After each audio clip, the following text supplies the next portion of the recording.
Mister Modi, कहां गया तुम्हारा 56 इंच का सीना? कहां गया तुम्हारा लाल आंखें?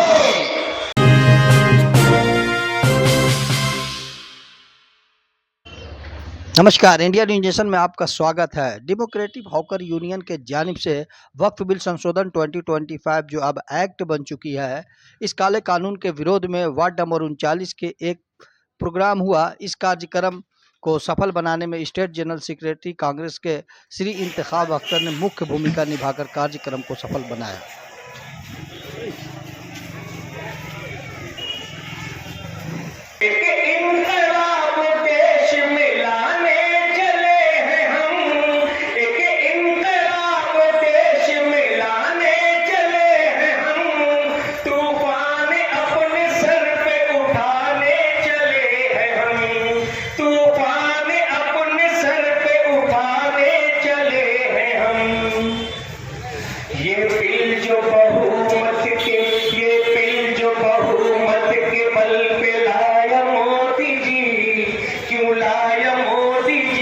संविधान याद आया नहीं, कि संविधान याद आया नहीं। आपने बार बार राहुल गांधी का प्रोग्राम देखा होगा। 4000 किलोमीटर का उन्होंने पैदल मार्च किया और उनका एक ही संदेश था, मोहब्बत बांटो, नफरत को मिटाओ। इंतखाब भाई के दावत में हम लोग यहाँ इकट्ठे हुए हैं। कांग्रेस के संगठन इंटा के डेमोक्रेटिक हॉकर्स यूनियन के ऑर्गेनाइज के तहत भारत में आज अगर कोई भारत की भारतीयता, दस्तूर हिंदुस्तान को यानी कॉन्स्टिट्यूशन ऑफ इंडिया को बचाने की लिए खड़े होकर पूरे देश भर में लड़ाई कर रहा है, वही कांग्रेस पार्टी है। आज हम लोग यहाँ पर इकट्ठे क्यों हैं? हिंदू, मुसलमान, सिख, ईसाई जो भाई भाई है, आप कभी भी नहीं देखेंगे कि कांग्रेस के और जो देश के भला चाहते हैं वो कभी हिंदू मुसलमानों में झगड़ा लगाएंगे, ये कभी नहीं देखेंगे। जो देश के गद्दार है, जो देश को बांटना चाहते हैं, देश का बंटवारा बार बार करना चाहता है, उसका नाम है आरएसएस, बीजेपी, जो देश को बांट देना चाहता है। आज बांटने के लिए मोदी जी ने, मैं तो पहले दुख और बड़ई पूरे बंगाल में मैं गांव गांव में जाकर हजारों, 15,000, 20,000 लोगों के बीच में अपनी बात बता रहा हूं और लोगों के अंदर गुस्सा भी है। लेकिन अचानक से पहलगाम में, कश्मीर के अंदर ये बात बोलना जरूरी है कि एक हमला हो जाता है और हमारे भारत के लोग को मार दिया जाता है। मैं पूछना चाहूंगा, भारत की सरकार, मिस्टर मोदी, कहां गया तुम्हारा 56 इंच का सीना? कहां गया तुम्हारा लाल आंखें? जिस पहलगाम में उठने के लिए, जाने के लिए खच्चर और घोड़े के सारे जाया जाता है और छोटी सी खिलौना बंदूक भी उस पहलगाम में जाया जाए तो नहीं ले जा सकते, इतने सिक्योरिटी होता है। जहां 2000, एक दो नहीं 2000 टूरिस्ट था, वहां पर हमला कैसे हुआ? ये सवाल हिंदुओं को भी पूछना होगा, मुसलमानों को भी पूछना होगा कि जब भी इलेक्शन आता है, देश के निर्दोष लोग कैसे मारे जाते हैं। अब हजारों मीटिंग हो रही है वक्त को लेकर, जिस तरह से मुद्दा पूरे देश में देखा जा रहा है। देखिए, मुद्दा सिर्फ अब देश तक नहीं है, बल्कि विदेशी अखबारों को अगर आप देखेंगे तो विदेशों में भी लोग एहतजाज कर रहे हैं। अलग बात है कि यहाँ एहतजाज में काफ़ी शिद्दत है और वहाँ धीरे धीरे हो रहा है।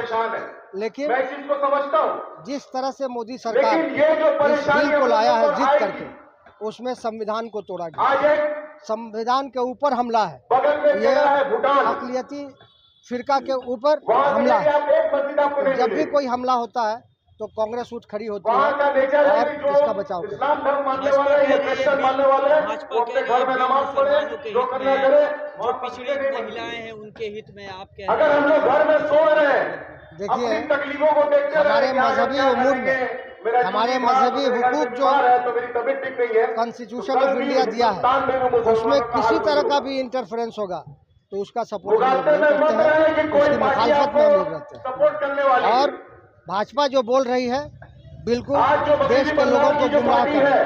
अभी वो सुप्रीम कोर्ट कहती है में इसमें मामला है, कि हम लोग यहाँ वक़्त लागू नहीं होने देंगे। सुनवाई होगी इस पर याचिकाओं जो पर। दिल्ली में सुप्रीम पास हो कोर्ट में गया, पहले दिन इस चीफ स्टेट जस्टिस ने गवर्नमेंट जिन का सवालों ताकत को नहीं है उसको रोक दे। इन लोगों के सामने आप रखा, समझिए। सरकारी वकील के सामने, आप लोगों ने देखा होगा, आप मुगालते में मत रहो उनको भी काफी गुस्सा आया है कि कोई आगे कि कहता है कि कॉन्स्टिट्यूशन नहीं को लागू होने देंगे, तोड़ा गया, आपको तोड़ मरोड़ के मीटिंग पेश करने की किया जरूरत गया। नहीं है, आपको मीटिंग करने की जरूरत इसलिए हम नहीं लोग को है, उम्मीद आप घर में बैठो। है कि नहीं, 5 तारीख को जो फिर री हेयरिंग होने वाला है आप रास्ते से उसमें जा रहे हो, वो मीटिंग संविधान होनी के है, मुताबिक आप अपना उसमें फैसला 10 देंगे। मिनट के लिए डिस्कस पहलगाम करो, में जो वाकया हुआ, दिखाओ 28 क्या भारतीयों वेट है। ने एक अगर आप आतंकी नहीं ग्रुप में दिखाओगे जान ले लिए, तो क्या आप कहेंगे तो उसके आपका बारे में? जिंदगी जीने का तो हक इन लोगों आपको ने छीन देखिए, लिया इन लोगों जाए। ने ढढोरा पीटा था कि 370 आर्टिकल को हम लोग अगर हम यहाँ से हटा देंगे हिंदुस्तान में तो आतंकवाद खत्म हो जाएगा। 2% सिख थे, लेकिन आप अगर रिकॉर्ड देखेंगे आतंकवादी हमलों का तो ज्यादा बढ़ा है,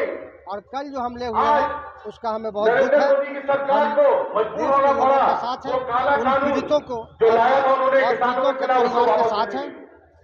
हम चाहते हम लोग हैं तादाद में कि माशाअल्लाह केंद्रीय बहुत है। सरकार इसकी जिम्मेदारी ले कानून और हम ये पे नहीं देखे लेंगे। कि इतना जो ध्यान लोग रखिए। हमलावर हैं उनको चुन चुन कर लाया जाए, कानून उनको को सख्त हाथ से में सख्त नहीं सजा दी लेना है जाए। और गलाने में नहीं और जाना है। कश्मीरी जो जो बॉर्डर है मुर्शिदाबाद, पाकिस्तान का, मालदा में अगर हुआ, वहीं से आए हैं वो सब आतंकवादी, नाजायज है। तो इसका मतलब है कि आईबी उसको का कोई फेलियर, भी बच नहीं इंटेलिजेंस का सकता। फेलियर है। इनका जो पारामिलिट्री वो नहीं फोर्स होना चाहिए। वहाँ हमेशा टहलबाजी करती रहती है, उसका भी फेलियर है। ये बातें तो समझ में आ रही है, এই मगर কানুন illegal এই construction कलकत्ता আইনটা में পাশ হয়ে গেছে, जोरों বুঝতে शोरों হবে, से हो रहा है। লাগু হয়ে গেছে। Supreme Court waqf by user जोरों কার্ডের शोरों से সাময়িক हो স্টে रहा है। দিয়েছে, কিন্তু और करने পূর্ণভাবে वाले সম্পূর্ণ लोग আইনটাকে हमारे শেষ कौम করতে के হবে। लोग। যদি और ওয়াক मैं বাই ये ইউজার बता दूं, শেষ হয়ে যায় औकात जायदाद তাহলে অর্ধেক हम প্রপার্টি कौम के দখল लोगों হয়ে ने যাবে। दखल किया है। 50% करोड़ ভারতবর্ষের रुपया ওয়াক প্রপার্টি हमारे দখল হয়ে যাবে। मेयर साहब ওয়াক বাই और ইউজার बहुत শুধু सारे মুসলমানদের काउंसिलर জন্য ने নেই, বরং वक्त की হিন্দুদেরও जायदाद को রয়েছে। दखल किया है। ডক্টরিন অফ ইউজেসের মধ্য हम থেকে नहीं बोलते যে কোনো थे। মন্দির যদি अब লংলি आवाज ইউজ হয় उठाने তাহলে ওই होगा, মন্দিরের প্রপার্টি हमारे হয়ে যায়। ऊपर भी তো সেটা कि মুসলমানেরও हम আছে, भी সেম वक्त की আছে। जायदाद তো को তুমি दखल মুসলমানদের करते বাদ দিয়ে দিচ্ছ, হিন্দুদের রেখে দিচ্ছ, তাহলে এটা বৈষম্য হচ্ছে কিনা, ডিসক্রিমিনেশন হচ্ছে না, আর্টিকেল 14 এর ভায়োলেশন হচ্ছে। এটা সুপ্রিম কোর্টে টিকবে না। আমরা আশা করি, কিন্তু আমাদের এই আন্দোলন যতক্ষণ না পর্যন্ত এই আইনটা সম্পূর্ণভাবে নষ্ট হচ্ছে, সম্পূর্ণভাবে রিপিল হচ্ছে, ততক্ষণ শেষ পর্যন্ত এই আন্দোলন চালিয়ে দিতে হবে। নাহলে কিন্তু পরবর্তীকালে ভারতবর্ষে সংবিধানের কোনো অস্তিত্ব থাকবে না, আর মুসলিমদের জেনোসাইডও হওয়ার সম্ভাবনা আছে। একদম সারা বাংলা কেন সারা ভারতবর্ষে মুসলমানদেরকে, মুসলমান হিন্দু সকলে মিলে প্রতিবাদ করতে হবে। এটা সংবিধানকে শেষ করার চেষ্টা, সংবিধানকে বাঁচানোর জন্য হিন্দু মুসলিম এক হয়ে ঐক্যভাবে সারা ভারতবর্ষকে জেল ভরো আন্দোলন করা উচিত। শুধু জেল ভরো আন্দোলন নয়, বরং ধর্ণা দিয়ে থাকা উচিত, যাতে করে এটাকে শেষ পর্যন্ত, আইনটাকে শেষ করে আমরা সংবিধানকে বাঁচাতে পারি। আপনি একটা আইনজীবী, আপনি কি ভাবছেন কি এটা অ্যামেন্ডমেন্ট হবে না পুরোটা রোধ? পুরোটা রোধ করতে হবে, রোধ হবে না। আপনাদের, আমি যারা যারা দেখছেন আপনার সংবাদ মাধ্যমে, আমি বলছি সবাইকে আন্দোলনে শেষ শ্বাস পর্যন্ত লড়তে হবে। না লড়লে ভবিষ্যতে আপনার সমস্ত কিছু চলে যাবে। কবরের দেওয়ার মাটি থাকবে না, মসজিদ থাকবে না, মাদ্রাসা থাকবে না, খানকা থাকবে না, দরগা থাকবে না, কিচ্ছু বাঁচবে না। सुप्रीम कोर्ट से क्या उम्मीद लग रही है? सुप्रीम कोर्ट से बहुत ही उम्मीद है कि सुप्रीम कोर्ट संविधान की रक्षा करेगा। संविधान की रक्षा का जिम्मेदारी सुप्रीम कोर्ट पर है। आज मोदी जी ने सुप्रीम कोर्ट पर भी हमला कर दिया है। सुप्रीम कोर्ट के जजों को हमला करना शुरू कर दिया है। उनके मिनिस्टर सुप्रीम कोर्ट के जजों को गाली देना शुरू कर दिया है। सुप्रीम कोर्ट को सुप्रीम कोठा कर देना कहना शुरू कर दिया। इसके खिलाफ हम लोगों को खड़ा होना होगा। सुप्रीम कोर्ट को बचाना है, देश के तमाम संस्थाएं बचाने हैं, देश के संविधान को बचाना है, देश को बचाना है। Advocate Ashfaq Ahmad, advocate Supreme Court of India and Calcutta High Court. इस मंच के माध्यम से क्या संदेश देना चाहते हैं लोग? संदेश तो एकदम क्लियर है मैसेज कि ये जो वक्त तरमीमी बिल जो पार्लियामेंट में पास हुआ, जिसका मामला भी सुप्रीम कोर्ट में है, मुसलमान जो है इस वक्त तरमीमी बिल के खिलाफ में और जगह जगह तहरीकें, आंदोलन पूरे हिंदुस्तान में चल रही है जमहूरी तरीक़ा से, जो हमारा दस्तूर ने हमको इख्तियार दिया। और हम उस वक्त तक अपनी तहरीक को जारी रखेंगे जब तक ये बिल जो है मोदी हुकूमत वापस नहीं, जिस तरह किसान बिल को वापस लेना पड़ा तहरीक चला कर, हम उम्मीद करते हैं कि आने वाले दिन में इस बिल को भी वापस लेना है। और नहीं तो सुप्रीम कोर्ट ऐसा जजमेंट तारीखी फैसला सुनाएगी कि बिल को दोबारा पार्लियामेंट में भेजेगी कि आप इसमें संशोधन कीजिए। ये जो पॉइंट्स खासकर वक्त बाई यूज़र के ताल्लुक से, या फिर वक्त में जो दो नन मुस्लिम नुमाइंदों को रखने की जो बात चल रही है, और डीएम और कलेक्टर को जो पावर देने की बात, यही तीन असल मुद्दा है हमारे ख्याल से, जिस पर सभी लोग इत्तेफाक भी कर रहे हैं। इस मुद्दे पर ही हमारा असल इख्तलाफ है। वक्त बाई यूज़र, डीएम और कलेक्टर को इख्तियार देना कि सर्वे वो लोग करेंगे, प्रॉपर्टी डिक्लेयर वो लोग करें, जबकि ये काम वक्त कमिश्नर का है, वक्त बोर्ड के चेयरमैन का, वक्त बोर्ड के मेम्बरान का है। और अगर इस ये जो बिल लाया गया, अगर ये लोग ईमानदारी से बिल लाते तो इसमें ऐसे इससे पहले भी 2013 मनमोहन सिंह के ज़माने में, 1995 नरसिम्हा राव के ज़माने में भी तरमीमी बिल। हमने शहनवाज हुसैन का पार्लियामेंट में स्पीच भी सुना, वो बाकायदा स्पीकर से मुखातिब कह रहे हैं कि हम ये चाह रहे हैं कि सरकार ने जो ज़मीन हथियार रखी है वक्त की, वो हमें हवाले करे।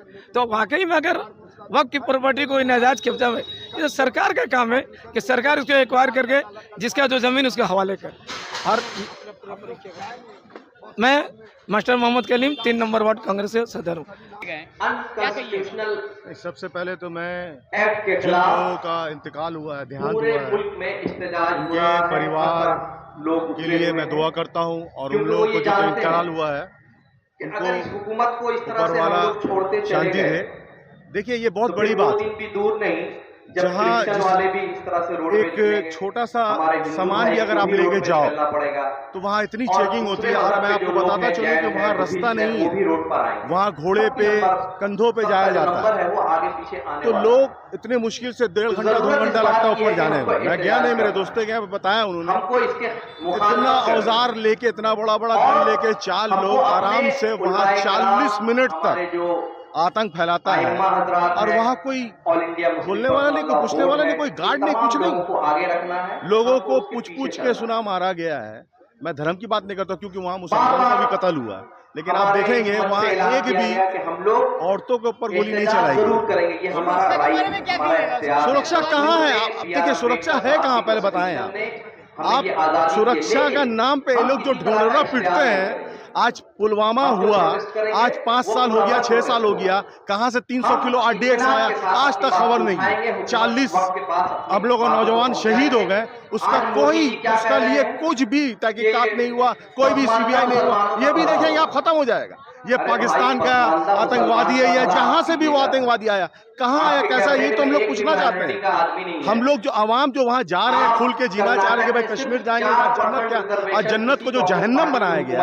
आज हमारे नरेंद्र मोदी जो सीना ठोक के बोलते हैं कि हम लोग हिंदुस्तान का नाम रोशन हो रहा है, हम लोग हिंदुस्तान को आगे लेके जा रहे हैं, हिंदुस्तान का डंका बज रहा है, यही डंका बज रहा है कि आप लोगों को 40 मिनट तक 4 लोग वहाँ 2000 लोगों के बीच में गोली चला रहे हैं और कोई रोकने वाला नहीं है। यही आपका डंका बज रहा है। और ये कहते हैं, अरे लानत है ऐसे डंके में। दीदी बताते रहे, सामने में 26 आ रहा है, कहीं ऐसा नहीं कि इससे पहले भी आपको 2002 में आप देख लिए थे क्या मिला था आपको, 2001 में क्या मिला था, और आप फिर अभी वो वक्त आ रहा है जो 2026 में हमारे हिंदुस्तान का हिंदू मुस्लिम सिख ईसाई मेरे भाई लोग ये दिखा देंगे कि ममता बनर्जी हर जगह पे फेलियर है, हर जगह पे।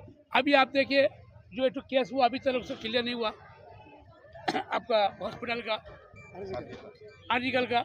अब मैं पूछना चाह रहा हूँ क्या वजह है जो आज पूरे बंगाल के अंदर में जो टीएमसी का जितना भी है सब, कोई भी एक आदमी हमको अच्छा बता दीजिए, कोई कारोबारी बिजनेसमैन अच्छा बता दीजिए ये टीएमसी के लिए कोई पार्टी का बहुत बड़ा काम किया है। इस सब देखिएगा नारदा सादा का चोर, और चोर के अंदर में आज टीएमसी पूरा फंसा हुआ है। आज उसी से निकल के कुछ अधिकारी जो भाषण दे रहे हैं कि मैं बिहार से यूपी से हिंदुओं को लाके बंगाल में ये करा देंगे, मैं उनको बोलने चाह रहा हूँ तुम एक दलाल बीजेपी का चम्मच, तुम्हारे कोई औकात नहीं है, क्योंकि तुम लोग आज नारदा शारदा का 10,000 करोड़ मार के बीजेपी में चल गए हो, आज तुम लोग सादा हो गए हो। हर बार आप लोग जुल्म के खिलाफ आवाज उठाते रहे हैं। आज जिस तरह से पूरा देश सदमे में पूरा देश सदमे में है, और यहाँ भी आपने एक आवाज उठाई है इंसाफ के लिए, क्या कहेंगे? देखिए, देश तो आज सदमे में है, बड़े दुख की बात है। आज जो हमारा कश्मीर में जो हादसा हुआ है बहुत गलत हुआ है, इसे नहीं होना चाहिए। ये तो सियासत है, ये सियासत के जरिए तब किया गया है। ये वक्फ बिल जो हो रहा है उसको घुमाने के लिए, पब्लिक को माइंड को घुमाने के लिए हादसा करा करके एक ये किया जा रहा है और कुछ नहीं। ये इतना दिन से ये आज कहीं भी जाते हैं कश्मीर में इतना चेकिंग होता है, तो वही आतंकवाद कैसे ढुक गया अंदर में, टेररिस्ट ढुक गया कैसे अंदर में? चेकिंग नहीं किया गया उसको। ये सब खेला है वक्त बिल को। जब वहाँ पहुँचे हैं तब कारपेट बिछा हुआ, रेड कारपेट। बताइए एक इंसान हमारा जो जिससे वोट मिलता है, जिससे देश को वोट मिलता है, उसका कुछ वैल्यू नहीं है। एक होम मिनिस्टर जो है उसको कारपेट बिछाया जा रहा है, क्या करें? सिक्योरिटी को लेकर क्या कहिएगा? इतना बड़ा हादसा हो गया। हाँ, सिक्योरिटी लैब्स है, ये सिक्योरिटी कुछ लैब्स। कौन जिम्मेदार है? इसका जिम्मेदार है होम मिनिस्टर, इसका जिम्मेदार है मोदी, नरेंद्र मोदी जी, मेरे देश के प्राइम मिनिस्टर।